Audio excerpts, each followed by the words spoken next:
Boa noite, então, pessoal, né? Todos aqueles que vão acompanhar essa aula. E hoje o nosso tema, a língua bíblica da serpente, ela vai tratar sobre essa dualidade, né? Se a gente poder ver aí a língua da serpente, ela possui dois lados, né? Então, no cenário atual em que a gente se encontra, né? Sociopolítico, a situação atual entre conservadores e progressistas, ou aqueles também que se dizem a favor ou contra a nova ordem mundial, nós vamos ver que os dois lados fazem parte da mesma língua, né? Da mesma língua da serpente. Então é isso que nós vamos tá vendo na aula de hoje, para a gente não cair nesse engodo de achar que nessa questão da nova ordem mundial há vilão e mocinho, né? Ambos querem a mesma coisa, porém com, podemos chamar assim, com propostas diferentes, né? Não é porque o Putin se mostra um conservador, quer dizer que ele é contra a nova ordem mundial. Ele é contra um tipo de nova ordem mundial, né? Mas ele também quer, de uma certa forma, uma nova ordem mundial, um novo tipo de nova ordem mundial, né? Um método que difere. Então, nós vamos começar a ver esse princípio de dualidade que é muito comum nas escolas esotéricas, no gnosticismo, né, em religiões orientais, né? Creio que todo mundo já deve ter visto esse símbolo, né? Símbolo do Yin e Yang. São conceitos do taoísmo que expõem a dualidade de tudo que existe no universo. Descrevem as duas forças fundamentais opostas e complementares que se encontram em todas as coisas. O Yin é o princípio da noite, a lua, passividade e absorção. E o Yang é o princípio do sol, dia, a luz e a atividade, né? Então, se a gente poder notar, a gente vai ver que dentro do branco existe um ponto preto, dentro do preto existe um ponto branco, né? Mas e quando essa dualidade ela é em Deus, né? É isso que algumas escolas esotéricas, gnósticas, cabalistas vão apresentar, né? Esse dualismo teológico se baseia na existência de um princípio divino do bem associado à luz, em contraposição a um princípio divino do mal, que são as trevas, né? E aqui, esse dualismo teológico, ele difere daquilo que é o maniqueísmo, né? O maniqueísmo, ele pregava a existência de um Deus bom e de um Deus mau. Esse dualismo teológico, podemos chamar assim, ele difere do maniqueísmo justamente porque ele acredita que existe um dualismo em Deus, um único Deus, mas com um princípio positivo, com um princípio negativo, né? Podemos chamar assim. Então, como a gente, na primeira aula, a gente viu que aqueles que estão por detrás da nova ordem mundial, eles são, então, cabalistas, então a gente vai encontrar na Cabala esse sistema dualista, né? Então, todo o sistema dualista do bem e do mal, que remonta ao zoroastrismo, e finalmente à velha Caldeia, pode ser traçado através do gnosticismo, tendo influenciado a cosmologia da antiga Cabala antes de chegar à cosmologia medieval. Assim, a concepção subjacente à árvore cabalística, né? Então, a árvore cabalística é esse símbolo, né? Onde os cabalistas vão chamar ela de árvore da vida. Então, do lado direito senta a fonte da luz e pureza, e à esquerda a fonte da escuridão e impureza. Então, já na Cabala, a gente já vê esse princípio da dualidade, né? Então, como aqueles que estão por detrás da nova ordem mundial, eles são cabalistas, então nós vamos ver que esse jogo da nova ordem mundial, ele precisa ter dois lados, né? Ele precisa ter os dois lados da moeda, né? E depois nós vamos ver o porquê. E aí, esse princípio de dualidade que era comum nas escolas esotéricas, gnósticas, cabalistas, ele vai então agora adentrar dentro de várias coisas. Então, a principal e a primeira delas é na filosofia, né? Então, um filósofo chamado Hegel, né? Ele vai desenvolver, então, dentro do seu sistema filosófico, aquilo que se chama de hegelianismo, né? E o hegelianismo, ele é dialético, né? Tá aí o livro do Alexander Mag, onde ele vai dizer que toda a filosofia de Hegel ele vai trazer da fonte do hermetismo e do esoterismo, né? Então, é Hegel, né, o filósofo Hegel, que vai trazer esse princípio de dualidade gnóstica para a filosofia. Então, ele que vai ser o iniciador de tudo isso. E ele vai, de certa forma, contribuir para que essa dualidade, ou seja, aquilo que no esoterismo era, era princípio para eles, Hegel ele vai transformar isso em um sistema filosófico, né? Ele vai pegar aquilo que era a crença dos esotéricos, dos gnósticos, e vai então montar um sistema filosófico, né, nesse princípio da dualidade, né? Então isso é muito claro nesse livro do Alexander MacGlynn, né? Esse livro só tem em inglês, né? Então, ele vai desenvolver aquele princípio da lógica dialética dos opostos, as famosas tese, antítese e síntese, que são inspiradas em Heráclito e na Cabala, né? E aí, após Hegel, nós vamos ver o quê? Nós vamos ver que aquilo que fazia parte dos ciclos esotéricos e secretos, que era essa crença na dualidade divina, Hegel vai dar o pontapé inicial com a filosofia, vai criar um sistema filosófico e depois, né, creio eu que todos esses, após eu vou citar aqui, eles pertenciam a sociedades secretas desses círculos esotéricos, eles vão começar então a trazer essa questão da dualidade, do princípio da dualidade, para a sociedade através de vários ramos, né?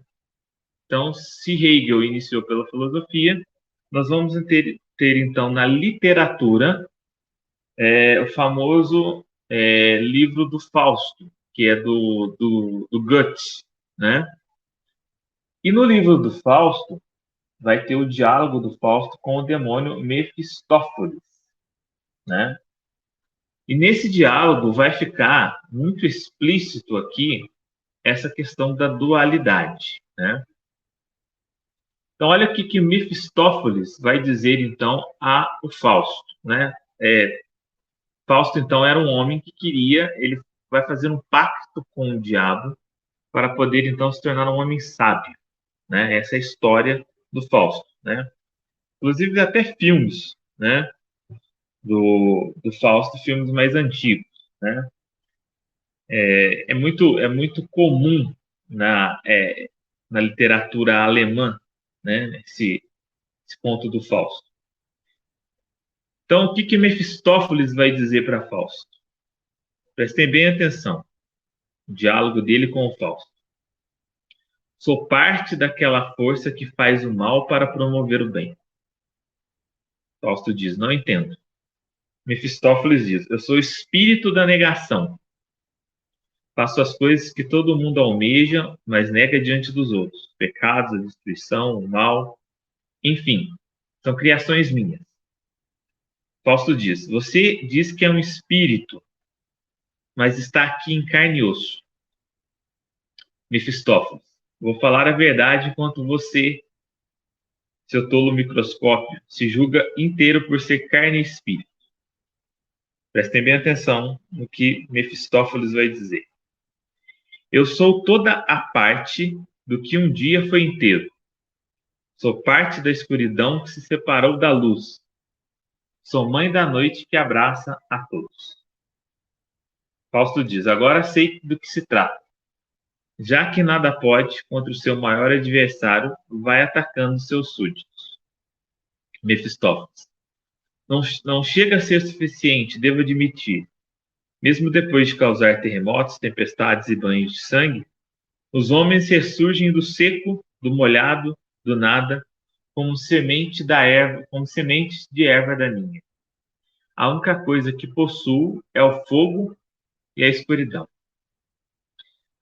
Então, para a gente entender, essa frase ela é capital. Sou parte daquela força que faz o mal para promover o bem. Por quê?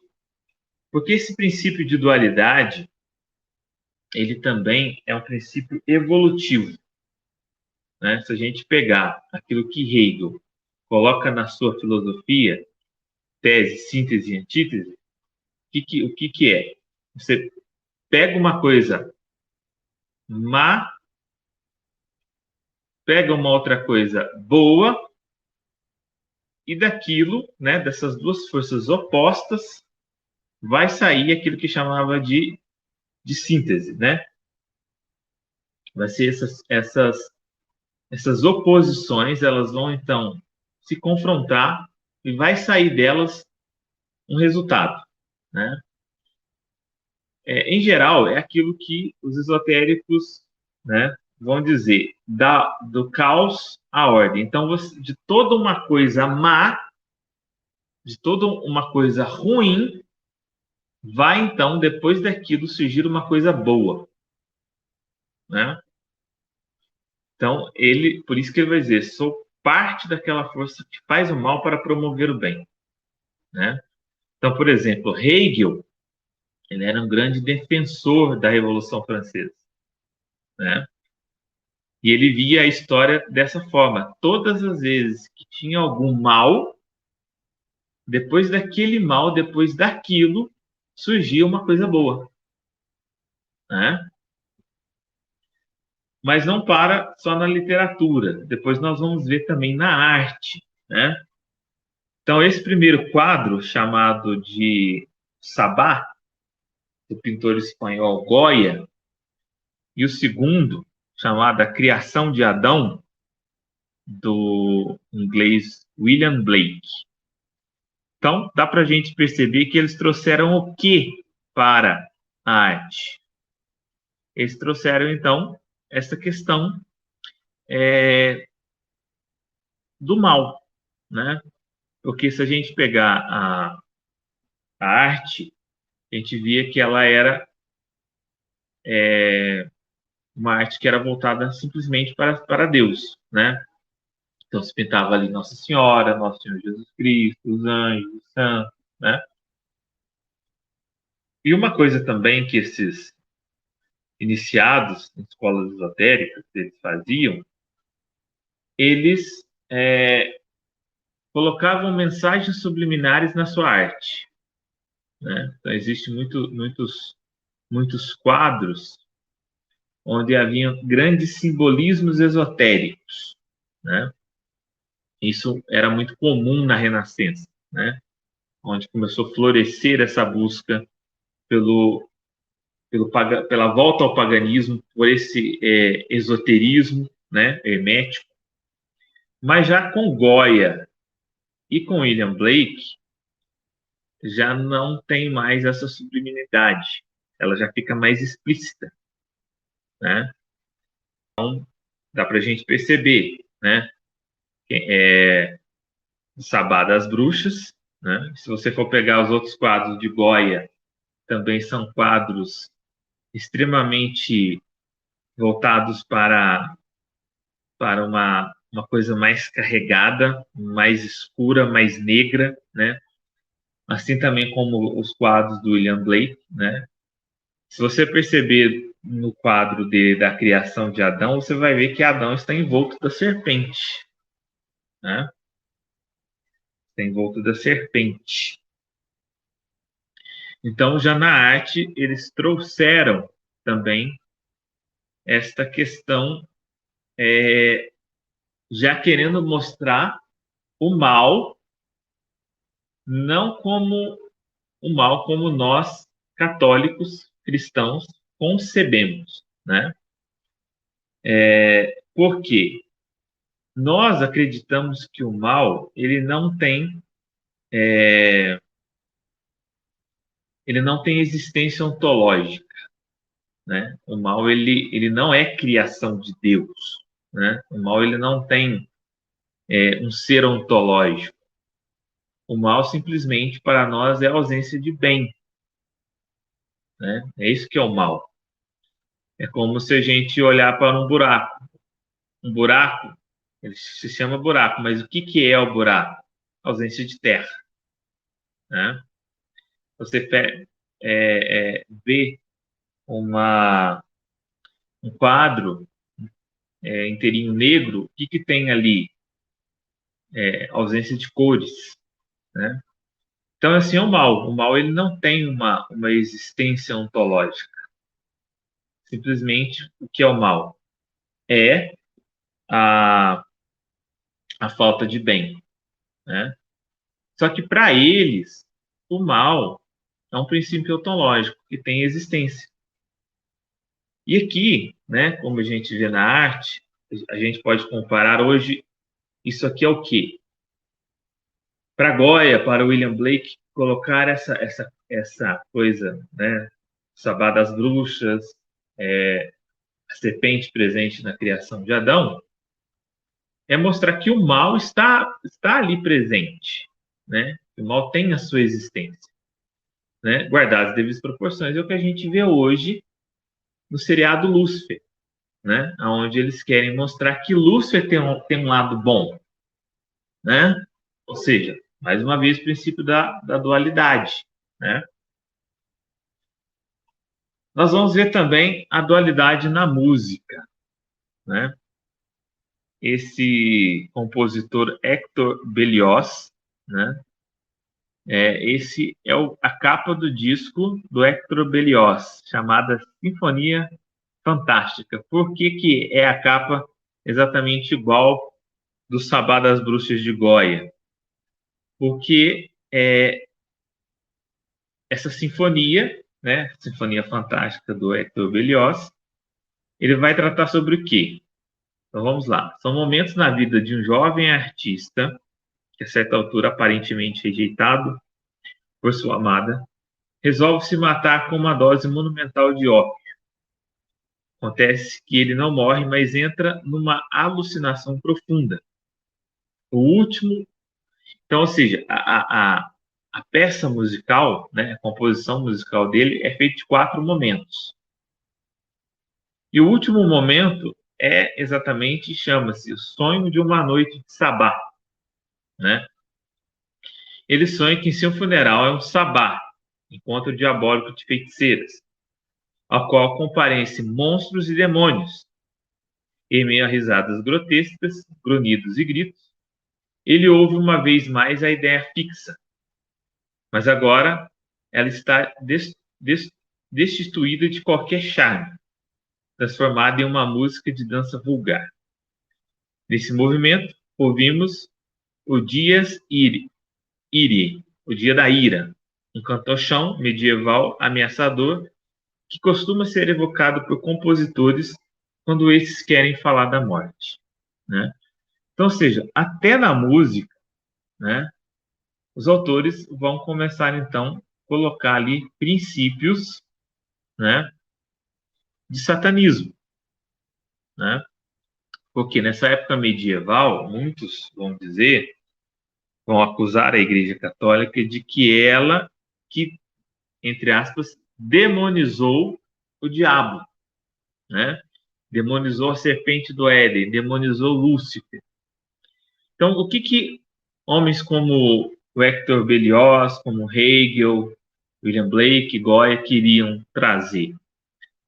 Queriam mostrar exatamente de que O diabo, Satanás, Lúcifer, ele não é mau. Ou seja, mais do que isso, ele tem uma necessidade, né? Como eu dizia que a dualidade ele é um princípio evolutivo, né? E depois nós vamos ver mais adiante, melhor a gente pode ver agora, que esse senhor chamado Carl Gustav Jung vai trazer isso para a psicologia.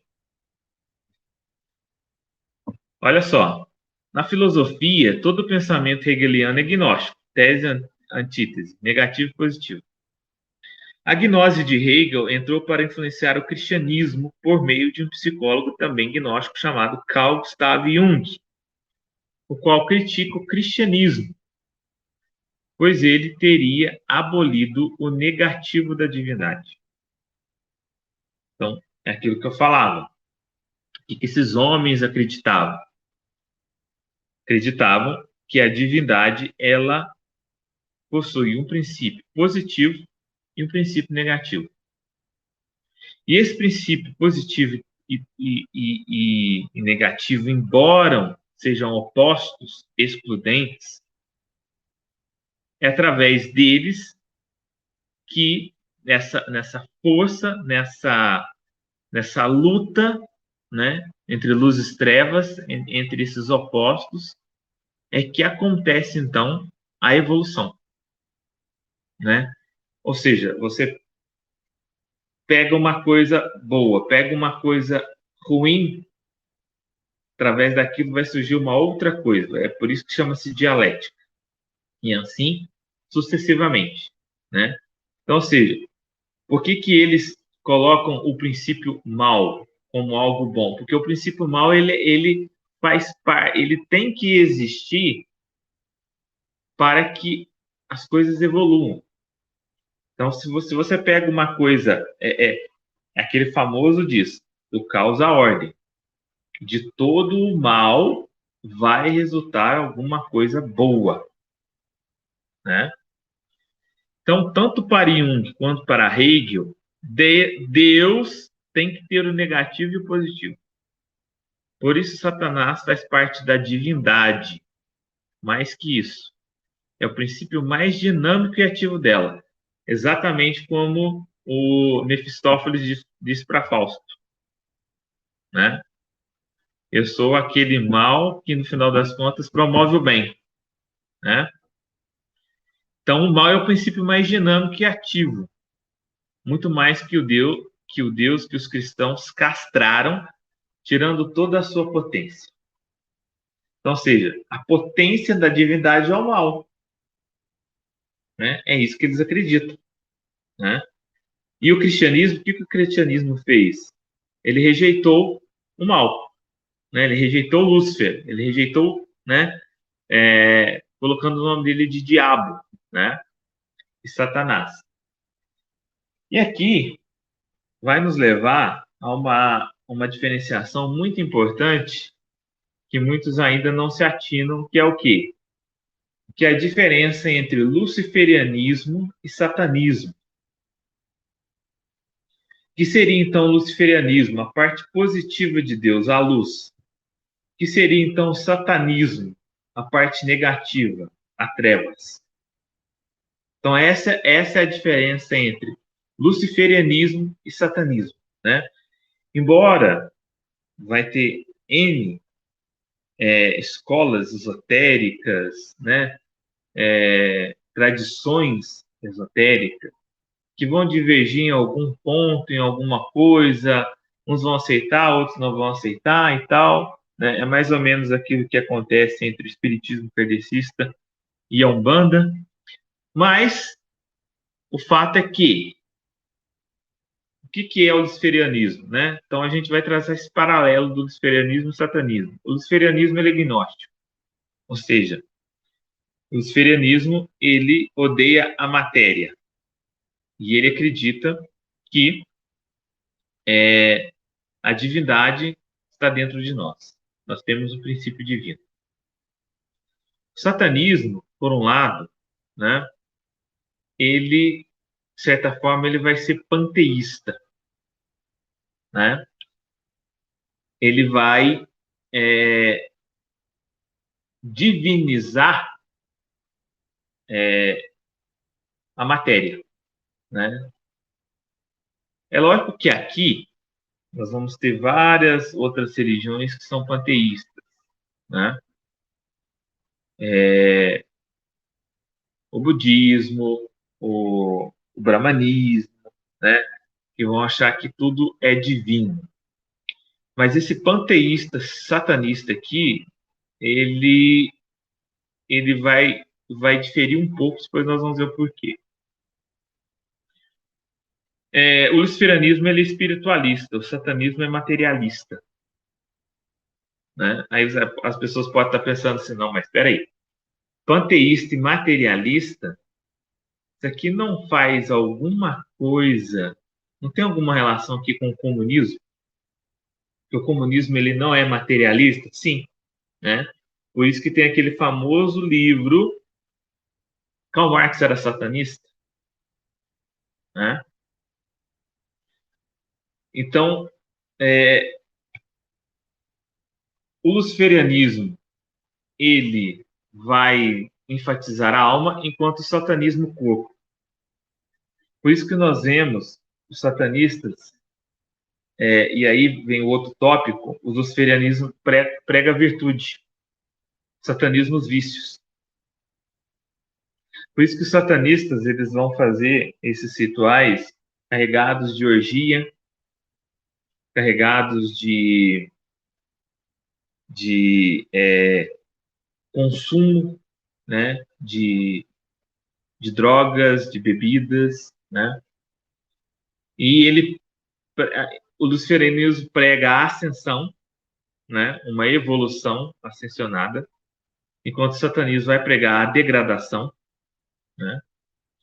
Um é caminho de luz, outro caminho de trevas. O luciferianismo ele é racional, enquanto o satanismo é voltado para a magia, né? Aí a gente pode estar se perguntando assim, não, mas espera aí, eu achava que o luciferianismo e o satanismo eram sinônimos. Não são sinônimos, mas são complementares. E aqui que é a dificuldade da gente entender essa questão dialética e essa questão da oposição, porque funciona dessa forma. Para a gente que está de fora, e a gente que entende esse princípio da não contradição, né? O que é a não contradição? Uma coisa pode ser e não ser ao mesmo tempo. Esse é o princípio que São Tomás coloca da não contradição, né? Uma coisa não pode ser azul, vamos dizer assim, melhor dizendo, uma coisa não pode estar seca e molhada ao mesmo tempo. Ela está molhada, ela está seca. O princípio da não contradição. Mas para eles, não existe princípio da não contradição. A não contradição, ela é parte essencial da coisa, né? Então, ou seja, são coisas completamente opostas, mas complementares, né? Então, ou seja, estão lembrados do símbolo taoísta lá no começo, o Yin Yang? O que nós vamos ver na parte branca? Um ponto preto. O que nós vamos ver no ponto preto? Uma parte branca. Então, quando vemos luciferianismo e satanismo, a gente coloca coisas contraditórias aqui, virtudes e vícios, não quer dizer que ambas vão ter essa troca de coisas, né? Vai ter. Por quê? Porque vai ter esse choque, né? Vai ter essa... E se você vê o que é o símbolo da suástica nazista, são duas coisas, uma voltada para um lado, outra voltada para o outro. Ou seja, é exatamente esse princípio evolutivo. Se você pegar o símbolo nazista e desenhar ele, você começa a girar ele, ele vai parecer uma roda, né? Que remonta a esse princípio evolutivo. né? Então, ou seja, essas contradições entre eles é que faz a evolução acontecer, que faz as coisas acontecer, né? Então, o que a gente pode qualificar aqui como luciferianismo? A maçonaria é luciferiana. A maçonaria não é satânica, entendeu? A maçonaria, ela vai pregar virtudes, ascensão, né? Ela vai pregar racionalidade em certas coisas. Então, isso o próprio Albert Pike vai dizer. A maçonaria é luciferiana, diferente da Igreja de Satanás, fundada por Anthony LaVey. Anthony LaVey, ele vai, então, na sua Bíblia satânica, né? E também o Aleister Crowley, né? Ele vai fundar a religião do Telema, né? Onde ele vai pregar exatamente isso aqui, essa vida de degradação, de vício, de coisa. Mas o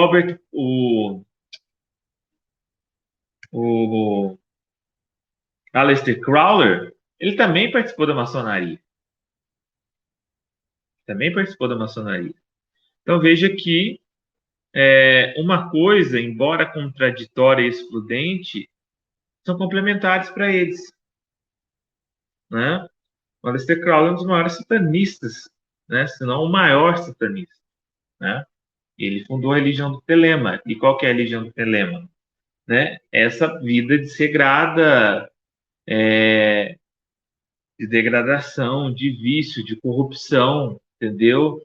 Ele fazia também todas essas coisas de magia enoquiana, todas essas coisas. Então, ele era satanista, Aleister Crowley. Mas nem por isso deixava de participar da maçonaria, que é luciferiana, né? Então, para a gente ver como que a coisa pode parecer excludente, pode parecer contraditória para nós de fora, mas para eles é necessário. Para eles é necessário, né? E aí a gente vai ver isso aonde? Agora nós vamos entrar agora na questão política. Vai ter essa dualidade na política. É por isso que a gente volta a dizer, por isso que não tem mocinho. O luciferianismo prega virtude. A gente pode dizer que o luciferianismo é conservador e o satanismo é progressista. Mas, e é aqui que é o engodo que a gente cai, de a gente achar que a gente tem que escolher um lado. Então, onde que começou a surgir, então, a dualidade política? Os termos esquerda e direita aparecem durante a Revolução Francesa de 1789 e subsequente Império de Napoleão Bonaparte, quando os membros da Assembleia Nacional se dividiam em partidários do rei à direita, do presidente e simpatizantes da Revolução à sua esquerda.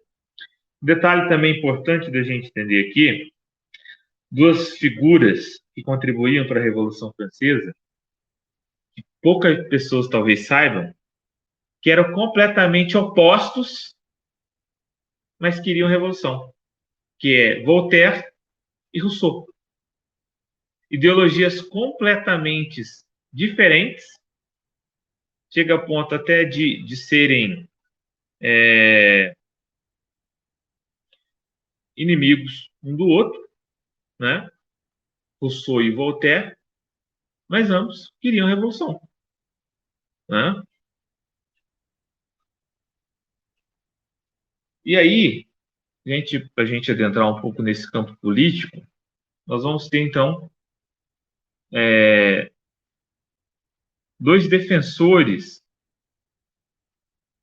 a gente vai chamar de direita e esquerda, né? Então, Edmund Burke, que é considerado o pai do conservadorismo moderno, foi um filósofo irlandês que criticou a Revolução Francesa em seu ensaio Reflexões sobre a Revolução na França. Profeticamente, ele temia que o ideal revolucionário levasse o terror à França, o que de fato aconteceu. Segundo o livro negro da Revolução Francesa, aproximadamente 40 mil pessoas foram mortas em 10 anos. O método era a guilhotina e o ambiente era a praça pública. Este era o preço a ser pago por não se aderir à Revolução. Já Thomas Paine, político britânico entusiasta da Revolução Francesa, acreditava que a história humana deveria recomeçar. Seu entendimento era que a nossa razão permitia que a vida social fosse reconstruída a partir do zero. Bastaria um novo planejamento teórico, ideológico e político. E aí, aprofundando mais o que um defende que o outro defende, a gente vai ver essas contradições. Que veja só, antes de ser uma diferença ideológica, são formas diferentes de viver o tempo histórico. Né? Então, a direita se legitima em nome da antiguidade, ou seja, ela é conservadora. E aqui a gente pode colocar aquilo que nós chamamos de escola perennialista, a qual o professor Olavo de Carvalho fez parte, remontada a René Guénon, Fritz Schwann, entendeu? São conservadores, né? Aonde o filósofo que ele tem grande renome internacional, Alexander Dugin, né? Ele faz parte disso aqui, faz parte dessa escola, que é esotérica, que é luciferiana. Então, a direita se legitima em nome da antiguidade, da experiência consolidada, do conhecimento adquirido, da segurança e da prudência. Este é o seu significado mesmo, e na prática, deixe a experiência de lado, despreze o conhecimento e até mesmo cometa todo tipo de imprudência, colocando em risco a segurança geral. A esquerda reivindica no presente a autoridade e o prestígio de um mundo melhor no futuro, um mundo de justiça, paz e liberdade. Na prática, pode espalhar o mal e a injustiça em doses maiores do que acumuladas do passado que pretendia resolver. E aí que está esse jogo de esquerda e direita, né? O símbolo da esquerda é o futuro, o símbolo da direita é a antiguidade. Mesmo assim, eles misturam-se. Olha que interessante. Por quê?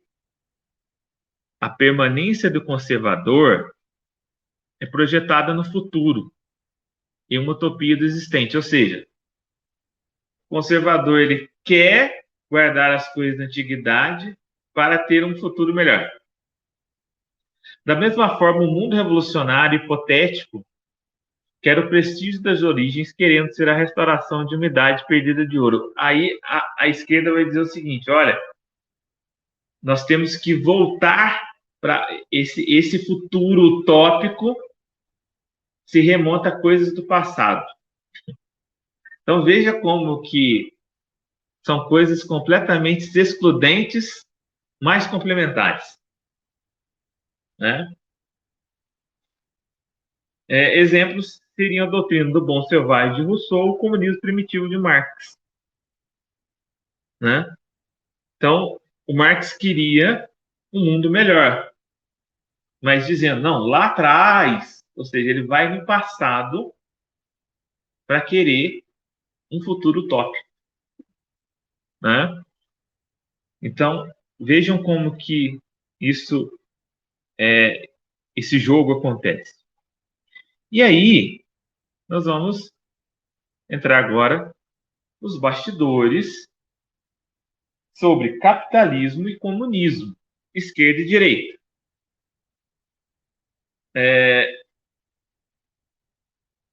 O comunismo ele foi criado justamente para que ele fosse o lado oposto da coisa, né? Como se ele fosse a síntese, Se o capitalismo é a tese, né, voltando em Hegel, se o capitalismo é a tese, o comunismo é a síntese. Então veja como que precisa dos dois lados. É por isso que eu digo mais uma vez, essa questão do engodo de você. Porque o que eles querem? Eles querem que a gente escolha um lado. Só que dos dois lados eles vão ganhar. Né? E essa sempre foi a tática da família Rothschild. Por quê? Porque eles transferiram esse sistema de Hegel para a economia. De que forma? Financiando os dois lados da guerra. Se eles financiam os dois lados da guerra, de qualquer forma eles vão ganhar. De qualquer forma eles vão ganhar. Então eles financiavam tanto os ingleses quanto Napoleão. Né? Então a família Rothschild trouxe esse sistema hegeliano para a economia, né? Em favor deles, né? Lógico. Mas então o capitalismo ele vai financiar o comunismo, né? Então uma grande riqueza de documentos comprovam que a Revolução Russa nasceu de conspirações financistas ocidentais que começaram mesmo antes da Primeira Guerra Mundial. Conforme o historiador Edward Griffin, um dos grandes mitos da história contemporânea é que a Revolução Bolchevique foi um levante popular das massas oprimidas contra a odiada classe dominante dos czares. Tanto o planejamento quanto os fundos para a Revolução vieram de financiadores na Alemanha. Meu slide aqui acho que está cortando, mas Alemanha e Estados Unidos, né? Em 1917, Leon Trotsky vivia em Nova York trabalhando como repórter para o jornal The New World. Trotsky tinha escapado da Rússia depois da tentativa revolucionária fracassada de 1905 e fugira para a França, de onde foi expulso devido às suas ações subversivas. Ele logo descobriu que havia ricos banqueiros em Wall Street que estavam dispostos a financiar uma revolução na Rússia. E aí, quem que são esses homens? Ligados a quem? Um desses banqueiros era Jacob Schiff, cuja família vivera com os Rothschild em Frankfurt. Outro era Eliot Root, advogado da Kuhn, Webb Company, de Paul Warburg, como nós vimos as famílias lá, família Warburg. De acordo com o jornalista e historiador Gary Allen, o neto de Jacob, John Schiff, estima que seu avô investiu cerca de 20 milhões de dólares para o triunfo final do bolchevismo na Rússia. Então, quem criou o comunismo? Foram os capitalistas. Porque precisava. Né? Precisava, então, desse sistema hegeliano no mundo. Né? E aí, aonde que a gente vai achar que isso já fazia parte do plano? Na carta de Albert Pike a Mazzini, tratado de 15 de agosto de 1871. Mazzini era o revolucionário italiano, né? O homem que fazia parte da maçonaria carbonária, né? Existia maçonaria carbonária e a loja alta venda, né? Maçonaria carbonária, ela atuava fora da igreja, tentando então destruir os estados pontifícios, enquanto a alta venda se infiltrava dentro das fileiras da igreja, né? Depois a gente pode estudar as cartas da alta venda, a gente pode ver todo esse processo, né? Falar sobre essa maçonaria carbonária, que é a maçonaria que se disfarçava de vendedores de carvão, por isso que chamava carbonária, né? Chamada também de maçonaria florestal, né? Existem várias matizes da maçonaria, então eram os maçons carbonários que se comunicavam através de cartas, né? E essa famosa carta, ela permaneceu, se não me engano, no Museu de Londres até 1977, depois sumiu, né? Então, o que o pai que vai dizer para o Mazzini? Por quê? Porque o Mazzini, ele estava numa escala na sociedade secreta aonde ele ainda não estava no topo. E ele tinha, depois, nas próprias cartas da alta venda, eles vão comentar sobre Mazzini, que Mazzini ele era muito afoito com a revolução, né? Que precisava diminuir o ímpeto dele, né? A, a própria alta venda, nas suas cartas, falava sobre isso, sobre Mazzini, né? Então, acho que dentro desse contexto é que o pai que vai explicar para ele, né? Então, a Primeira Guerra Mundial deve ser feita para permitir que os Illuminati derrubem o poder dos czares na Rússia e façam desse país uma fortaleza do comunismo ateu. As divergências causadas pelos agentes dos Illuminati entre os impérios britânicos e germânicos serão utilizados para fomentar esta guerra.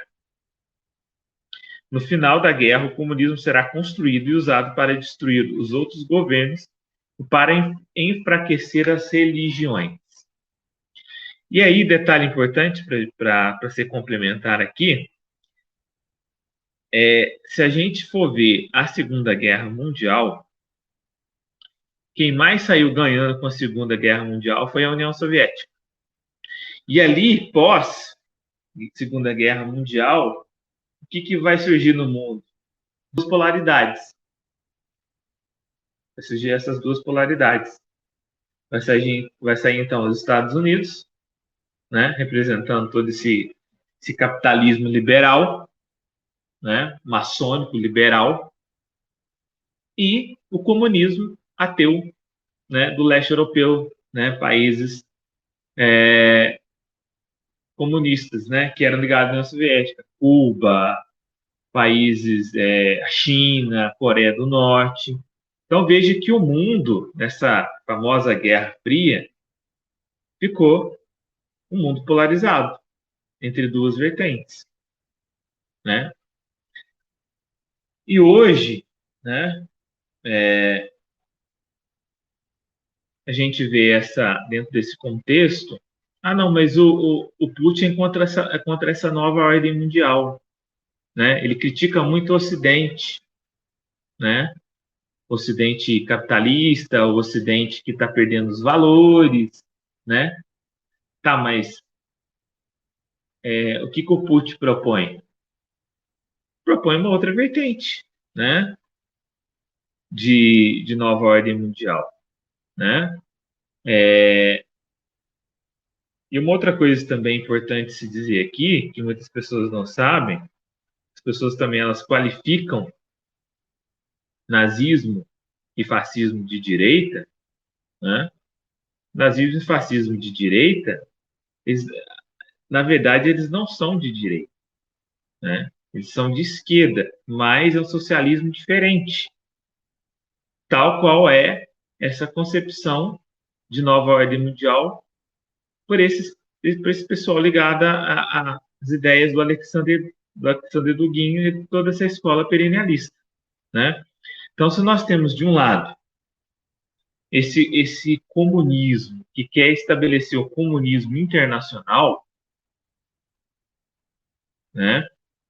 Nós temos, então, do outro lado, metacapitalistas que querem estabelecer uma nova ordem mundial numa outra vertente, numa outra égide. Mas são inimigos? São inimigos? Aparentemente, sim. Mas é preciso que tenha esse embate. É preciso que tenha esse tipo de coisa. Por quê? Porque é o princípio hegeliano desse choque dessas dualidades que vai, então, surgir um novo mundo, né? Então, a Alexandra perguntou o que é perennialismo. Perennialismo é a crença de que todas as religiões elas possuem uma vertente única, principalmente as grandes religiões, né? Só que o que acontece com a ideia perennialista? se todas as religiões possuem uma vertente única, o que seriam então as religiões? Elas seriam então símbolos, né? Simbologias preservadas dessa raiz única, né? Então, vai entrar naquilo que eu falei na primeira aula, entre religião exotérica e esotérica, entendeu? É mais ou menos isso que o perennialismo prega, entendeu? Ele defende as religiões como manifestações, então, dessa simbologia, dessa religião única, né? Mas que, na verdade, é preciso, então, você se aprofundar mais ali e encontrar a vertente esotérica que vai te levar à verdadeira religião primitiva, que é essa visão perennialista, entendeu? Então, isso que é o perennialismo. Então, mas eles são a favor da religião, são contra o ecumenismo, porque eles acham que cada um deve chegar a essa iluminação através da sua religião, entendeu? Então, já são 51 minutos, né? Esse é o último slide. Ficou alguma dúvida, alguma coisa que gostaria de perguntar, de comentar, de pedir para explicar melhor, para reforçar?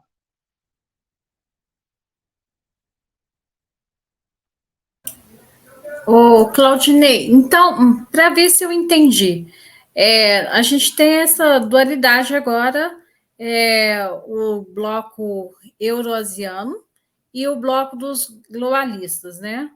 Então, que a gente está vendo que é basicamente uma guerra entre globalistas e eurasianos. Nessa vertente aí, então a gente poderia dizer que os eurasianos seriam, então, eu não consegui entender. Eles são os luciferianos e os globalistas são os satanistas? Na verdade, isso tudo não passa de um teatro para nós aqui, compreendeu? É preciso ter, é preciso para nós aqui, é preciso ter essa dualidade. Só que lá entre eles, nas esferas mais altas entre eles lá, isso tudo não passa de um, vamos dizer assim, de um jogo aonde eles, embora defendam coisas diferentes, eles querem a mesma coisa, entendeu?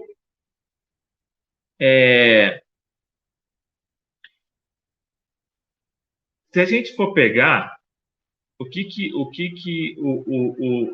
Alexander Dugin emprega com a sua quarta teoria política, né?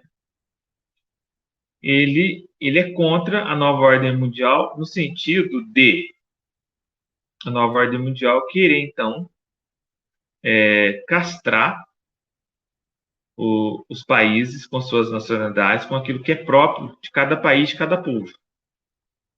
Mas, por um outro lado, Alexander Dugin, ele quer propor um novo mundo no sentido mais ou menos como a gente viu nos Jogos Vorazes, né?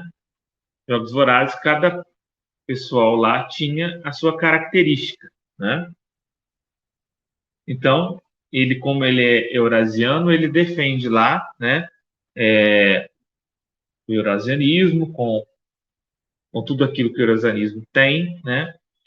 Então, ele é contrário a esse propósito da nova ordem mundial. Por quê? Porque ela, então, quer retirar das pessoas, dos povos e das pessoas aquilo que lhe é próprio, né? Aí ele propõe essa quarta teoria política dessa forma e tal, e tal, e tal, e tal. Mas que, na verdade, o que tem por detrás dessa quarta teoria política ali é uma vertente esotérica de raça, de um povo que está acima do outro, tá, tá, tá, tá, tá, tá, tá, tá, tá. Então, ou seja, nisso daí, muitas pessoas começam a aderir isso daí, achando que Não, eu vou aderir isso daqui porque eu sou contrária a isso daqui. É mais ou menos como a gente vive aqui no Brasil, né? Petistas e bolsonaristas, entendeu? Ninguém tá nem aí pro Brasil, entendeu? O Brasil é o campo de batalha. Mas tem bolsonaristas e petistas. Então, automaticamente, eu não ser bolsonarista me faz petista? Não. E eu ser petista, não ser petista me faz bolsonarista? Não. Mas é que aonde que está o problema aqui? É que parece que a gente tem que escolher um lado. Só que a gente escolhe um lado, e aí a gente vai ver, nessas políticas todas, entre PT, Bolsonaro, essa coisa, um pode tomar uma atitude liberal, o outro pode tomar uma atitude contra-liberal, sendo petista e sendo bolsonarista. Então, ou seja, na verdade, não existe lado A e lado B, lado certo, lado coisa. O que a gente precisa entender é que só existe uma verdade. E essa verdade chama-se Nosso Senhor Jesus Cristo. Né? E aquilo que a igreja propõe como que precisa ser os estados submetidos à lei de Nosso Senhor Jesus Cristo, a doutrina social da igreja, né? Então, o professor Orlando Fedeli dizia que ele chamava isso de efeito pinça. Eles queriam pegar a sociedade como um efeito pinça. Se você for a pinça tem duas pontas. Então você pega a sociedade com efeito pinça. Por quê? Porque sempre foi esse processo deles em criar oposições.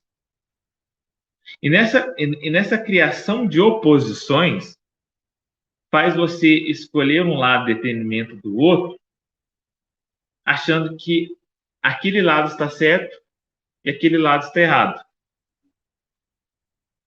E nisso, a verdade, a fé católica, aquilo que a igreja propõe, fica esquecido. Né?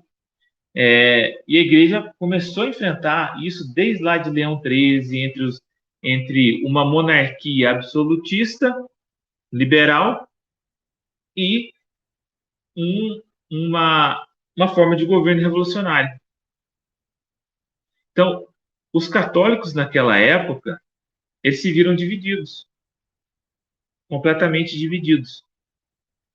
E nessa divisão toda, muitos católicos aderiram ao erro e pensando que, não, eu não vou aceitar esse espírito revolucionário, vou ser então monarquista absolutista. Mas aí, no final das contas, se tornaram liberais, completamente liberais. E outros, não, eu não quero ser liberal, vou ser então revolucionário, porque eu quero criar um mundo melhor. Caía no outro erro, entendeu?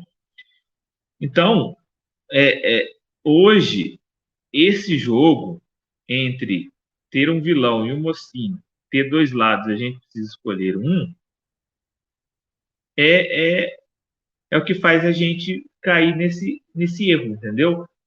Por outro lado, a gente olha e fala assim, pô, mas essa situação é essa, então não tem para onde correr. Não tem para onde a gente correr. Né? Porque eu achava que, por exemplo, vamos pegar a ideia do Trump.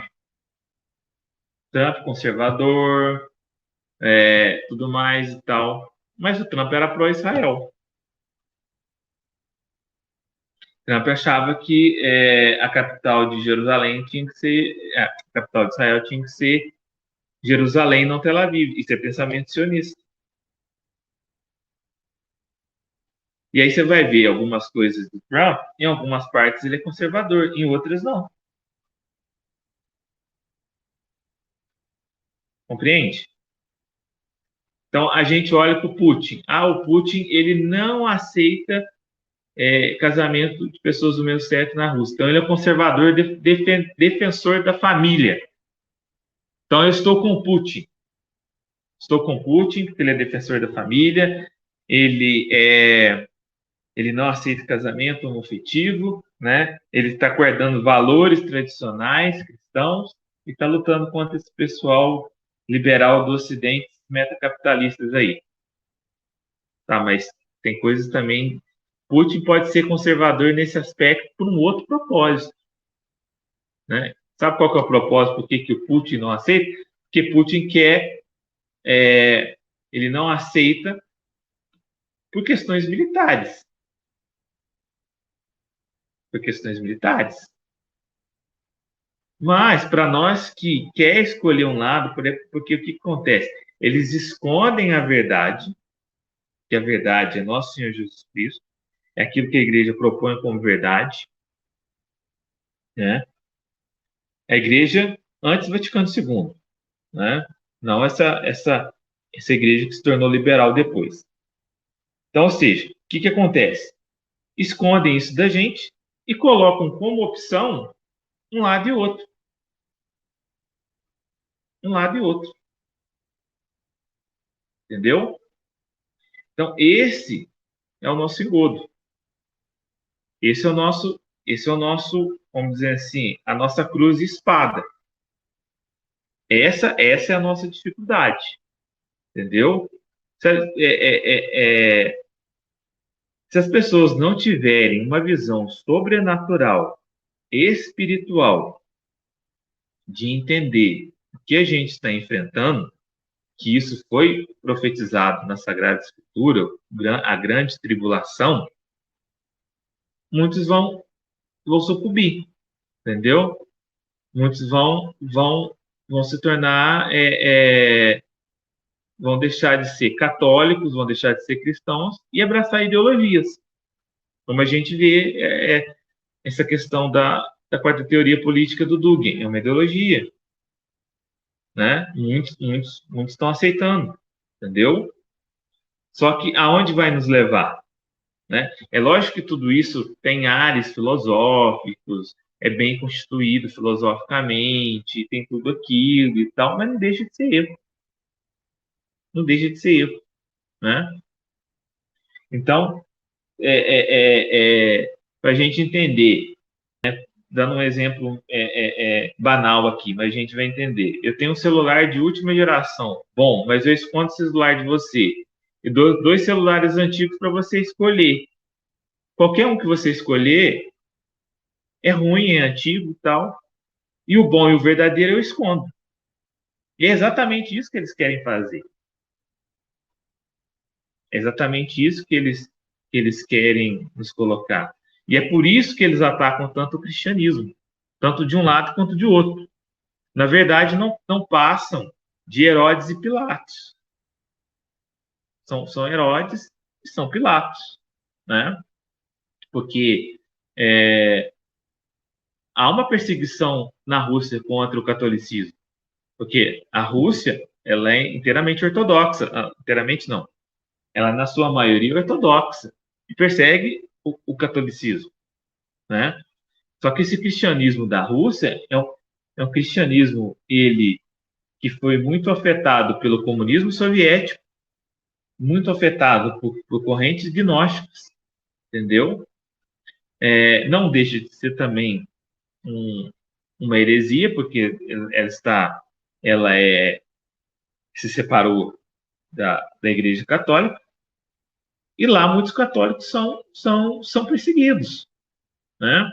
Aí a gente vai remontar aquilo que Nossa Senhora pediu em Fátima, a consagração da Rússia. Nossa Senhora disse: a Rússia espalharia seus erros pelo mundo. E agora a gente vai achar que a Rússia ela tem um papel fundamental contra esse globalismo. Então, assim, é uma situação complicada e difícil que, se a gente não tiver um olhar sobrenatural, espiritual, e acreditar que Deus vai fazer uma intervenção na história, e a gente tem que viver essa tribulação, né? Porque isso é motivo de santificação da nossa alma, motivo de comprovar a nossa fé e de amar mais a Deus, e não cair nessa dualidade, né? seja o vosso sim, sim, o vosso não, não. Já dizia Jesus, entendeu? Não sei se ficou claro, porque o assunto é meio complexo, né? Dá para gente, assim, como é muita informação, é muita coisa, talvez nunca deve ter ouvido dessa forma, nunca deve ter visto a coisa dessa forma, fica meio complexo de explicar, entendeu? Mas é fato, entendeu? Se por um lado nós temos uma mentalidade comunista que quer destruir a religião, de outro lado nós temos uma mentalidade liberal e ecumenista que quer juntar todas as religiões. E onde fica a fé católica nisso daqui? Ah, não, mas ambas vão pregar um mundo melhor. Ambas vão pregar um mundo melhor, né? Um mundo sem religião, porque a religião é motivo de várias guerras, e outras não. Vamos unir todas as religiões, porque todas as religiões unidas vão, então, construir um mundo melhor. São duas opções, mas são duas opções certas diante da nossa fé? Não, de maneira nenhuma, né? Então, assim, eu, eu, eu não, eu não consigo desvincular nova ordem mundial de religião. Não dá, entendeu? Porque é evidente o que eles querem destruir. Eles querem destruir nosso Senhor Jesus Cristo e sua igreja. Ponto. E aí, eles vão colocar propostas que vai agradar a uns e a outros. A espirituais e materialistas. A racionais e aos mais votados à magia, né? Então, é exatamente isso, né? Não sei se ficou claro, gente. Desculpa a complexidade da coisa, mas assim é meio complexo mesmo de tentar. E para ser sincero, eu fui compreender isso faz pouco tempo, não faz muito tempo, né? Claudinei, posso fazer uma Oi? perguntinha? É Pode, bem claro. simples, é bem simples, é porque você falou e eu acho que eu não entendi direito. Você falou que o perennialismo, tudo bem, que é unir todas as religiões em uma só, seria considerar uma base comum, tipo assim. Isso, exato. Mas que isso não seria o ecumenismo. Isso não é o ecumenismo. E a Não. Igreja Católica a gente ouve bastante falando ecumenismo, defendendo o ecumenismo, né? Então, assim, você com seu conhecimento, você entende que a hierarquia, os grandes da Igreja Católica, né? Eles defendem mais o que? Seria o ecumenismo mesmo? Ou seria, sei lá, está tendendo a levar a igreja para esse perennialismo, aceitar que essa base comum é que vai imperar? Como é isso? As duas coisas. Na verdade, as duas coisas. Entendeu? O que vai acontecer no Concílio Vaticano II? Se não me engano, na Nostra Aetate, aonde vai colocar, então, em defesa desse antropocentrismo de que o homem é o centro, vai se colocar, então, a aceitação das outras religiões, entendeu? A liberdade religiosa, entendeu? E aí vai se infiltrar dentro da igreja uma mentalidade de que as religiões elas têm um papel fundamental para a construção de um novo mundo, e isso a Alice Bailey, que foi, se não me engano, a terceira presidente da Sociedade Teosófica, ela já dizia nos seus escritos que a figura central e pilar desse projeto seria o Papa da Igreja Católica, entendeu? A Alice Bailey. Onde seria o que, então? seria todas as religiões, né, com líder, né? Esse líder, segundo ela, seria o Papa, aonde todas as religiões então se dariam bem para a construção de um mundo melhor, tal qual a gente está vendo hoje, entendeu? Mas também, por um lado, essa vertente perennialista, o que ela defende? Então, ou seja, se o ecumenismo, a gente pode dizer assim, ele é mais no sentido de uma construção de um mundo melhor, correto? Ele é a chave para a construção de um mundo melhor. Então, ou seja, a Igreja Católica não pode mais fazer proselitismo. E aí, por um lado, aí entra essa questão do perennialismo. Por quê? Porque o perennialismo ele defende, né, que existe uma religião primordial, que dessa religião primordial vai se desmembrar em várias outras religiões, né? As grandes religiões, islamismo, catolicismo, cristianismo e tal, e que vai funcionar mais ou menos daquela maneira que eu falei na primeira aula, né? Cada religião vai guardar ali a sua simbologia, os seus ritos, os seus métodos, e a pessoa vai então procurar ali a Deus, né? Através daquele símbolo, daquela prática, daquela coisa e tal. Por quê? Porque, na verdade, tudo é uma coisa só. Tudo vai levar àquela religião primeva. Então, então percebe que no campo social, o ecumenismo, ele nessa questão ecumênica, ele tem um papel de construção de um mundo melhor, um papel social, e no campo perennialista, ele vai atuar nesse sentido de pessoal, da pessoa buscar a Deus na sua religião, com sua simbologia, com suas práticas, com tudo isso nesse sentido, entendeu? Então, ou seja, são complementares, acabam sendo complementares, né? Então, o ecumenismo, ele tem esse papel de uma construção de um mundo melhor, todo mundo se dando bem, todo mundo se dando as mãos, né? E beleza. E no campo perennialista, a pessoa que vai ali, está ali na sua religião, ela vai procurar ali através dos seus ritos, da sua simbologia ali, ter seu encontro com Deus, porque, no final das contas, tudo provém de uma religião única, primordial, primeva, entendeu? Então, você percebe que uma atua num campo, outra atua no outro. Entendeu? Mais ou menos assim que funciona. Assim, a coisa é muito complexa, gente. Tem o livro do A Falsa Aurora, do Liam Payne, onde ele relata tudo isso, tudo documentado, tem lá na ONU, já tem lá na ONU a parte só sobre as religiões, entendeu? Isso na época que o Liam Payne escreveu, acho que em 2000, 2001, uma coisa assim, entendeu? Não me recordo.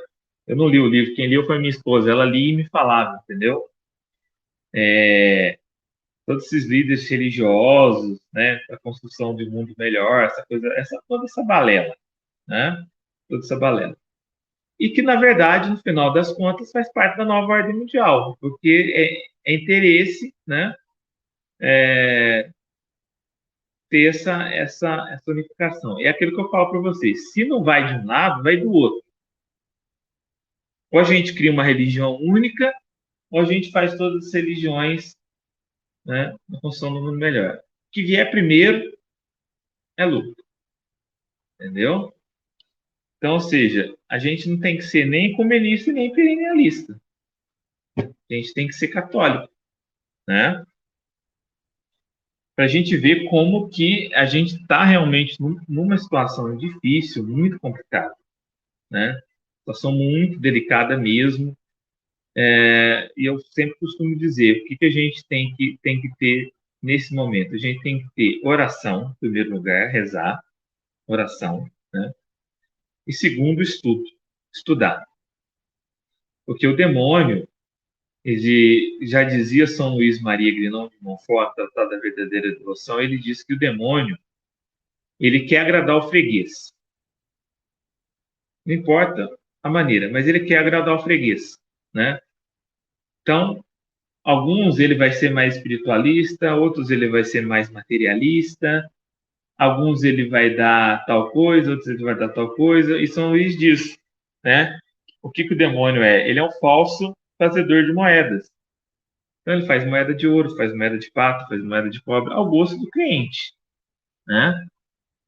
E aí a gente, né? Só porque tem alguma, e lógico, vai ter coisas boas, né? Não quer dizer que está certo, né? Quer dizer que é como eu digo, o Putin é contra casamento de homossexuais, então ele é conservador. Ótimo, beleza. Então agora funciona desse jeito, né?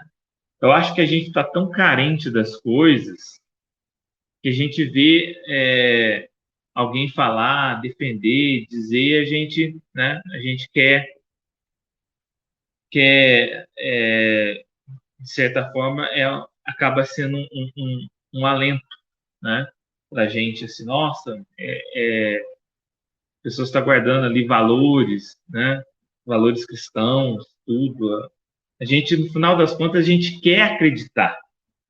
A gente quer acreditar, né? Mas isso também é tático, né? Deixa de ser tático.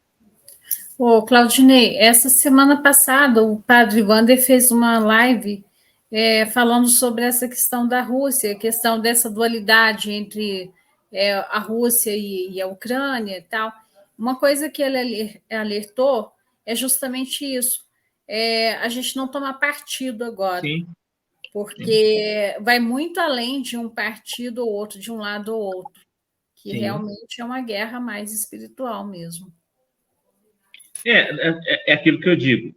Na verdade, é o que eles forçam. A gente ter um lado, ter uma posição. O Lenin, ele era inteligentíssimo, inteligentíssimo, inteligentíssimo. Talvez uma das mentes mais brilhantes do século XX. Quando o Lenin tomou o poder, ele disse: agora precisamos criar a oposição. Por quê? Porque se a gente cria uma oposição, a gente controla os opositores. Olha a sagacidade do homem. Olha a sagacidade de um ser. Aí você vai dizer com um homem dele, entendeu? Instituindo o poder, o que vai fazer? Vamos criar oposição. Por quê? Porque uma vez que a gente cria oposição, nós controlamos os opositores. Simples assim. Então, é exatamente o ponto, entendeu? No Brasil a gente chama de teatro das tesouras, né? Que foi É. sempre o PT e PSDB, né?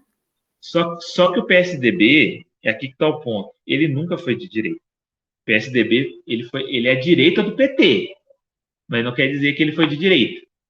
Porque o PSDB e o Fernando Henrique Cardoso, todos eles eram aderentes do socialismo fabiano. Qual que é a diferença do socialismo? Porque é bom a gente entender o seguinte: o marxismo, ele é como um vírus, ele se renova, entendeu? A gente pode falar de vários tipos de marxismo. Marxismo stalinista, marxismo leninista, marxismo da escola de Frankfurt, marxismo de Mao Tse Tung. Existem vários tipos de marxismo. Vários, vários. O marxismo ele vai modificando, ele vai se camuflando, ele vai... Por quê? Porque ele é hegeliano. Então ele vai evoluindo. Ele é essa praga aonde ele vai evoluindo. E o socialismo fabiano, qual que é a diferença? O socialismo fabiano, ele não quer atingir de maneira já através da força, através das armas, através da revolução. Ele quer atingir de maneira gradual e lenta. Aí entra também a diferença que eu havia falado sobre o fascismo e o nazismo. O fascismo e o nazismo é de direita? Não. Se você for pegar, como que chama o Partido Nazista? Partido Socialista Trabalhador. Ele usa o termo socialista. Mussolini é a mesma coisa. Você sabe qual que é a diferença do comunismo para o nazismo e o fascismo? O comunismo russo queria internacionalizar o comunismo, o socialismo. Enquanto o nazismo e o fascismo queria um socialismo nacionalista. Simplesmente essa é a diferença, só isso. Só isso. Um socialismo voltado não internacionalista, mas voltado, então, para o povo. Em Hitler, um caráter mais de raça. Entendeu? Não um Estado soberano, mas uma raça soberana. Compreende a nuance da coisa?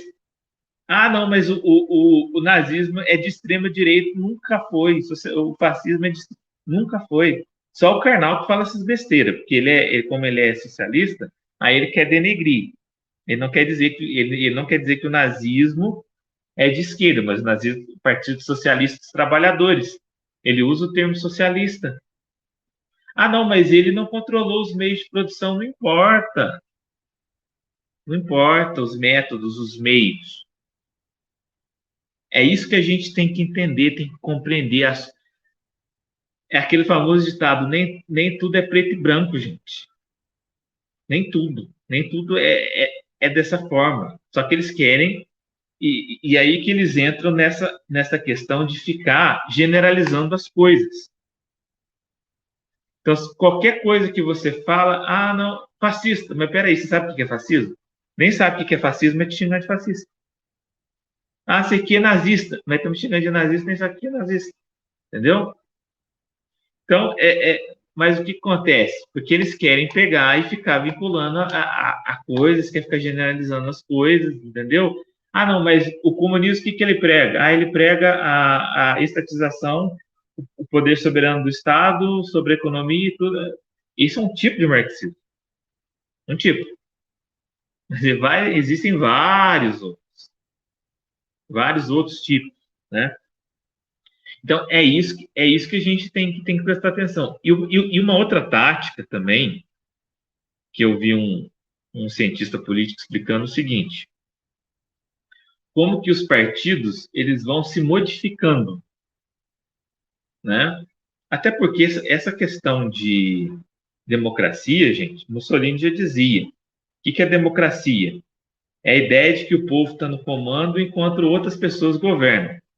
A democracia é uma piada, né? Não existe democracia, tá? Ah, você tem poder com o teu voto. Tem porcaria nenhuma. O teu voto não faz nada. O meu e teu voto não faz nada. Não faz nada. Entendeu? Democracia é um dos piores métodos de governo. Por isso que a maçonaria quis tanto estabelecer democracia, porque você pode controlar o governo ali. Então, o que acontece? O pessoal que...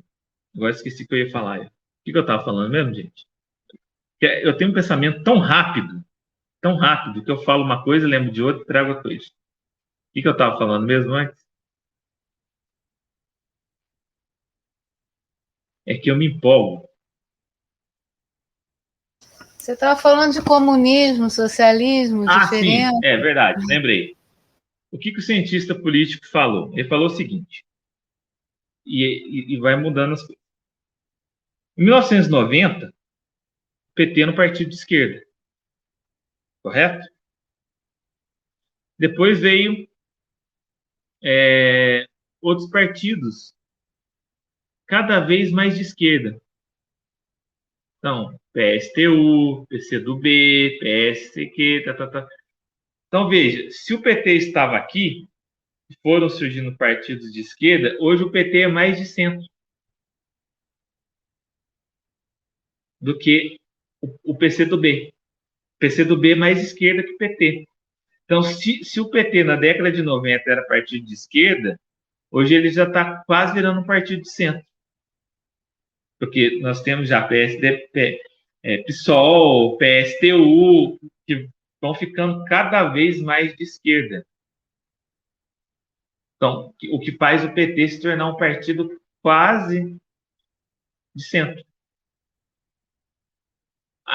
O PSDB, é aquilo que eu estou dizendo. O PSDB é a direita canhota.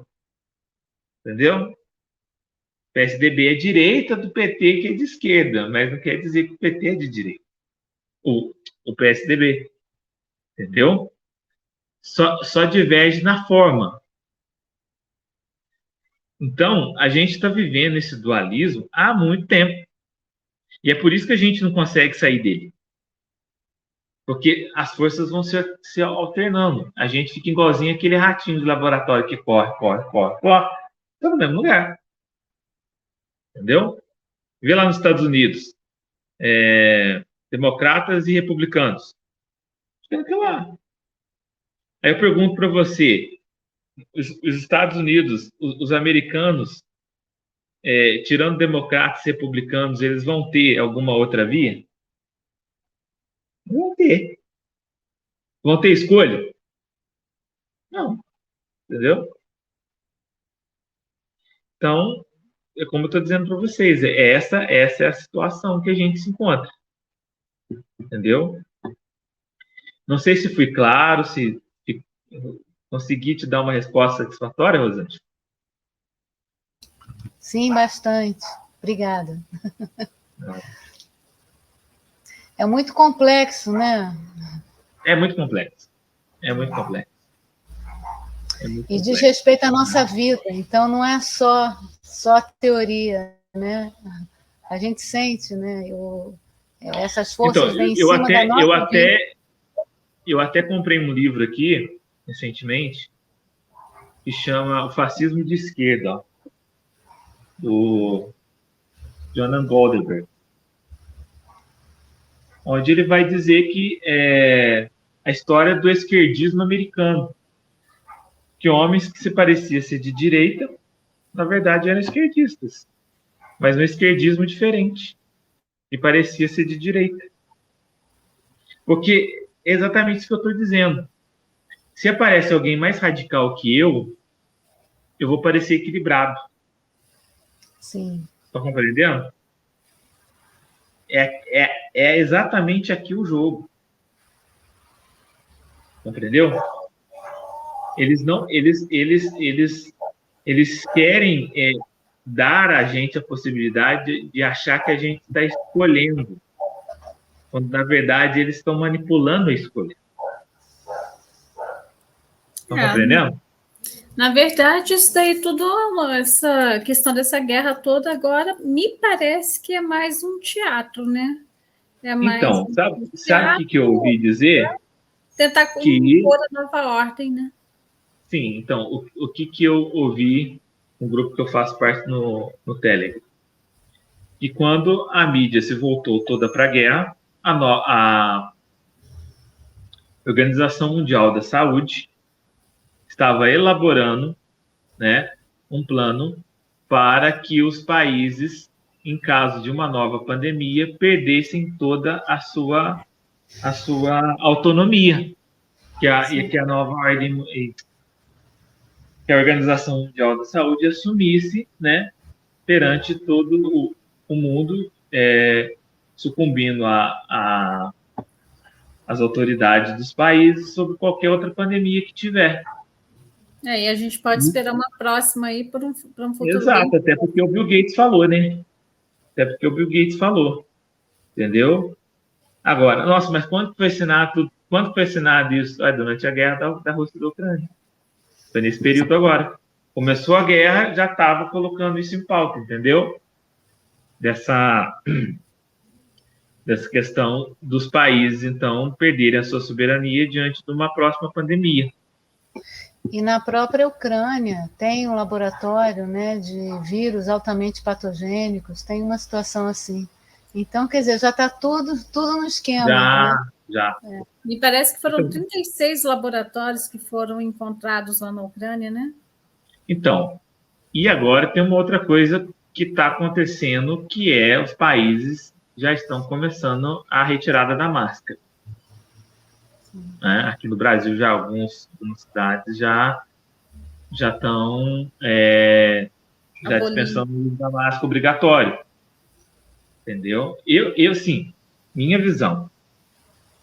Eu creio que eles não esperavam que teria tanta reação contra certas coisas, entendeu? Manifestações, países e tal. Então, me parece que agora eles estão dando uma recuada, entendeu? Estão tirando o foco dessa coisa com a guerra, estão dando uma recuada e parece que vai ter alguma outra coisa, entendeu? Que eu acho que é aquele famoso, é o plano deles, você dá 5 passos, retorna 2, já conseguiu 3. Dá mais 5 passos, volta 2, já conseguiu mais 5 e tal, e vai assim, entendeu? Mas agora vamos esperar, entendeu? Esperar, nos preparar, né? E esperar Deus intervir, porque Deus vai intervir, gente. Isso aí é certeza que Deus vai intervir na história. Né? Você mostrou um livro, estou lendo esse daqui, ó.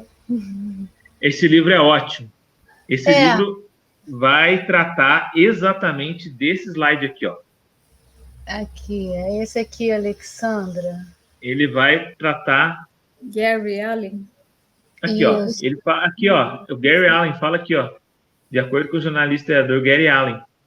Ele vai falar nesse livro aí exatamente isso aqui, ó. Exatamente isso aqui. Exatamente esse slide aí. E é um livro fininho, mas com muita informação. Uma linguagem simples, fácil, direta. Simples.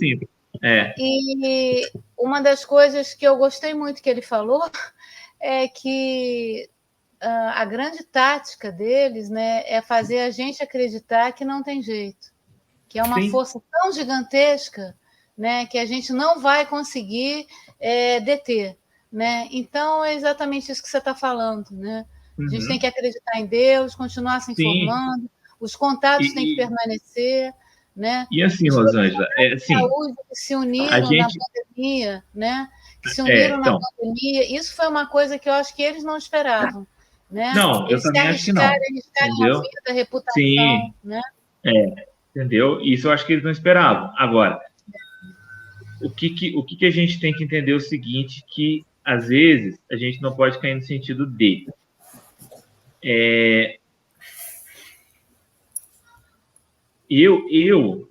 diante do que aconteceu, a minha esposa, quando ela começou a ler essas coisas, começou a fazer o curso lá do Alexandre Costa, ela ficou bem. Você faz também? Então, ela começou a fazer. E ela começou a ficar bem para baixo, porque ela viu que a coisa, assim, porque a gente vai lendo essas coisas, a gente vê o quanto que eles já avançaram, o quanto que eles já conseguiram, o quanto que eles dominaram, que de uma certa forma, humanamente falando, é irreversível. Sim. Irreversível.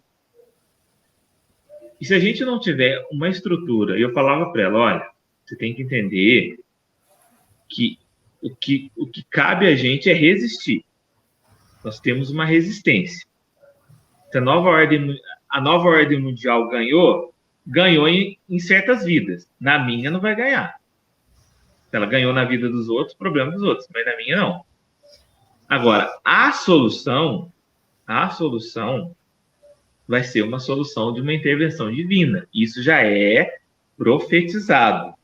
Sim. Entendeu? Então, quando Deus vai intervir, a gente não sabe, mas Deus vai intervir. Né?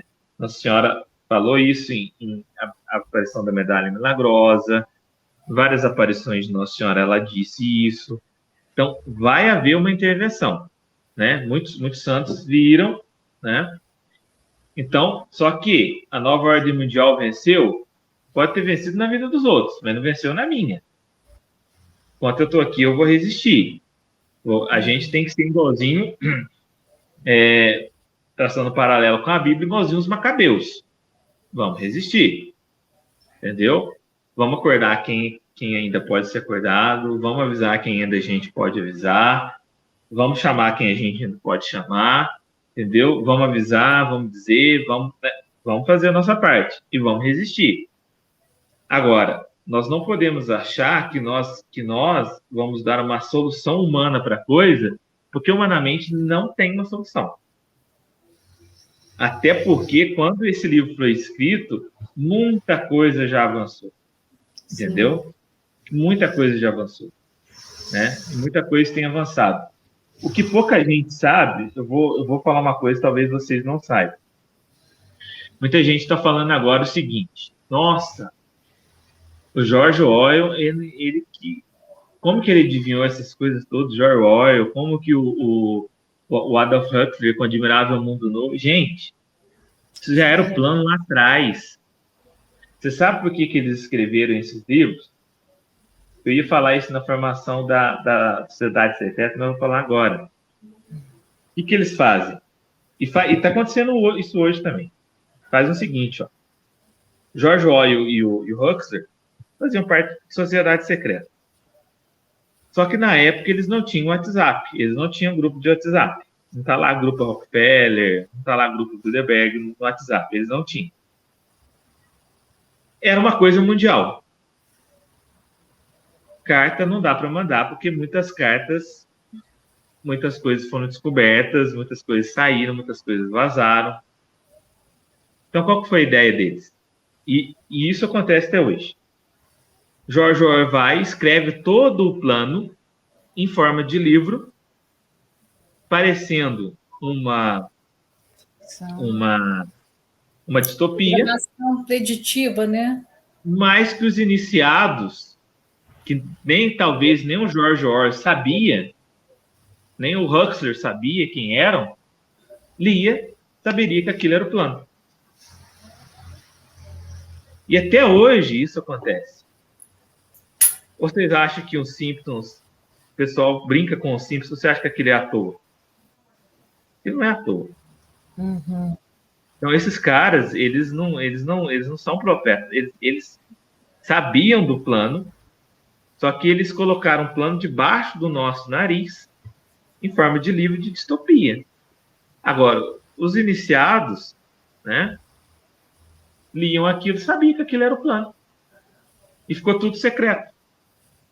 Para aquela época, então, nem se fala. Entendeu? Uma última pergunta só, já que você está falando. Eu me lembro que anos atrás, a Alessandra é mais novinha do que eu, não sei também, a gente ouvia que o mundo terminaria, segundo o calendário maia, alguma coisa assim, no ano de 2023. Vocês lembram de ter ouvido isso? E que começaria alguma... Tinha uma história dessa, uma contagem, cara, e a gente está indo justamente para isso, está arrumando, não que o mundo vá acabar, mas o mundo que a gente conhece, né, de repente. É isso, e eles têm um plano disso, né, que é aquele plano Bluebeam, entendeu? O plano Bluebeam é exatamente isso, é para mexer com o coletivo das pessoas com relação a isso, entendeu? Desestabilizar as pessoas por isso. Então, esse plano Bluebeam, se não me engano, já na década de 50, que vai surgir toda essa coisa, porque essa coisa de extraterrestre vai surgir nos anos 50. Antes não tinha isso. Você não vai ver falar de extraterrestre antes dos anos 50. Então, já naquela época, eles já começaram com essa coisa de extraterrestres. Agora, com essa questão de alta tecnologia holográfica, eles vão, então... se você for ver, eu fazia tempo que eu não via filme, mas esses dias eu vi o Homem-Aranha Longe do Lar. E ali, naquele filme, eu falei, gente, o plano Bluebeam é aquilo ali. Não sei se vocês chegaram a ver esse filme do Homem-Aranha Longe do Lar, antes desse último recente. É um filme que ele vai para a Europa e o cara lá começa a combater seres de outro mundo e tal, mas era tudo holográfico. Era tudo holografia. Só que parecia muito real. Os seres lá que o cara enfrentava, mas era tudo coisa holográfica. Eu falei assim, ó, Se eles conseguem fazer isso com um filme, colocando isso num filme, assim, é o plano Bluebeam na nossa cara, né? Então, o que acontece? Eles querem desestabilizar as pessoas. Ah, nós estamos no fim. Ah, entendeu? Então, tudo que eles fazem para desestabilizar psicologicamente, Sim. emocionalmente, eles vão fazer, entendeu? Então, eles dizem até que vão projetar Jesus, vão projetar Nossa Senhora, entendeu? Essas Eu, coisas. eu ouvi dizer, Claudinei, não sei se ouviu essa história, que eles estavam projetando imagens de, quer dizer, apareceu na Ucrânia, no céu da Ucrânia, no início da guerra, imagens de disco voador e coisa assim. Sim, E aí eles disseram que isso aí poderia ser imagens holográficas que tivessem sendo projetadas para fazer as pessoas acreditarem, né? sim. E assim, eles podem até projetar a guerra, viu? Destruição Sim. de coisas, né? Talvez as imagens que a gente vê pode ser tudo projeção, É. entendeu? Teve gente duvidando disso, né? Há pouco, logo Sim, depois do início, a gente acreditou. Aí começaram a questionar, mas cadê as pessoas feridas? Cadê isso? Cadê? É complicado demais, né? Usando é. fotos, usando imagens de guerras anteriores, uma de Belgrado, Anteriores. e Por isso a melhor coisa que a gente faz, eu sempre digo isso para minha esposa: leia, vai ler, né? Ler é a melhor coisa, entendeu? Leia, porque aí você não compra tudo que te fala, entendeu? Você não compra tudo que te fala. A primeira coisa é ler. Você lê, estuda. Esse livro que você está lendo mesmo, eu comprei ele faz pouco tempo. A minha esposa leu ele, Políticas, Ideologias e tudo. Eu não li ainda. Mas é assim, é esclarecedor. Aí você vai descobrir isso que você está aqui, entendeu? Aí você vai ler lá na biografia do David Rockefeller, ele vai se gabar porque a família dele construiu a China. Hoje o país mais comunista do mundo é a China. Mas quem mantém aquele país? Capitalistas. Entendeu? Então, assim, a mídia vai dizer para a gente que são todos inimigos, são todos contrários e tal, mas quando você lê umas coisas dessas, você vai ver, mas peraí. Por exemplo, outra coisa interessante que pouca gente sabe, já viram falar também do projeto Paperclip? Já ouviu falar sobre esse projeto Paperclip? O Não. que aconteceu no final da guerra? União Soviética e Estados Unidos dominaram Berlim. Chegaram lá, falou, viram a tecnologia alemã, viram os cientistas alemães e cada um pegou seus nazistas. Apagaram os crimes de guerra deles, deram outros nomes, outras vidas, pegaram alguns nazistas e levaram para os Estados Unidos para trabalhar para a NASA, pegaram outros nazistas e foram trabalhar para a Rússia. Só que, aonde você vai vir falar isso na mídia?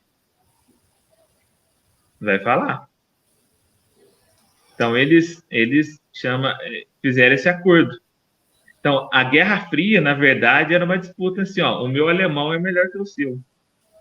O meu alemão é mais tecnológico que o seu. Então, muitas coisas que a gente vê na NASA foram cientistas nazistas. Entendeu? Inclusive, tem uma série da Amazon, Caçadores de Nazistas, que eles exploram justamente essa coisa desse projeto Paperclip. Só que lá na série, os nazistas se organizaram como uma sociedade secreta querendo dar um golpe de Estado nos Estados Unidos. Entendeu? Mas em outra coisa você vai ver falar? Não vai ver falar. Entendeu? Apagaram os crimes de guerra desses homens, né? Aquele famoso o Mengele, as experiências que o Mengele fazia. Entendeu? Aonde você vai ver falar isso na mídia? Vai falar? Vai falar. Entendeu? Ah, tá, mas assim, os comunistas sofreram na mão dos nazistas. Será? Entendeu? Então, assim, a história como a gente conhece, gente, é inteiramente manipulada, entendeu? Completamente manipulada, Eu achei entendeu? engraçado era o Putin chamando o pessoal de nazista, né? Agora, ele chamando o pessoal da Europa, né, de nazista. Eu acho que tem, mas tem coisas ali na Ucrânia ali que tem, eu não sei se é verdade, que tinha uma coisa bem, soldados ucranianos Com o sol com, negro, né? com sol negro nazista, entendeu? Sim, eu vi. É. E vocês Mas, repararam mas, que teve uma migração só muito uma grande. coisa, a Ucrânia, o que aconteceu na Segunda Guerra Mundial? A Ucrânia, quando os alemães tentaram invadir Moscou, foram em Moscou, eles passaram pela Ucrânia e foram muito bem recebidos pelos ucranianos. É muito bem recebido. Por quê? Porque os ucranianos acreditavam Eles que os iriam nazistas libertariam eles do regime comunista. Então, eu vi esse documentário no History Channel, mostrando os alemães chegando, os ucranianos fazendo festa, fazendo banquete para os nazistas e tal, e tudo mais e tal. Mas por quê? Porque a Ucrânia, ela, no fundo, eles odeiam a Rússia. Entendeu? Eles odeiam. Entendeu? Então, aí entra naquilo que a gente está dizendo, entendeu? Escolher um lado, né? Então, tipo assim, o inimigo do meu inimigo é meu amigo. Inimigo do meu Claudinei, inimigo. vamos encerrar por hoje? Vamos. Nós já estamos aqui com quase 2 horas, né? E Uhum. amanhã a gente ainda tem que trabalhar, né? Eu principalmente. 5 horas tem que estar de pé. Então foi muito Obrigada. bom hoje. Nada. Valeu muito, obrigada mesmo. E vamos programar o próximo encontro agora, né? Sim. Semana que vem ou a outra, não sei. Pode ser daqui 15 dias, né? Beleza. Aí a gente fala sobre sociedades secretas, maçonaria. Show. Beleza. Então tá. Vamos encerrar Então tá, então. gente.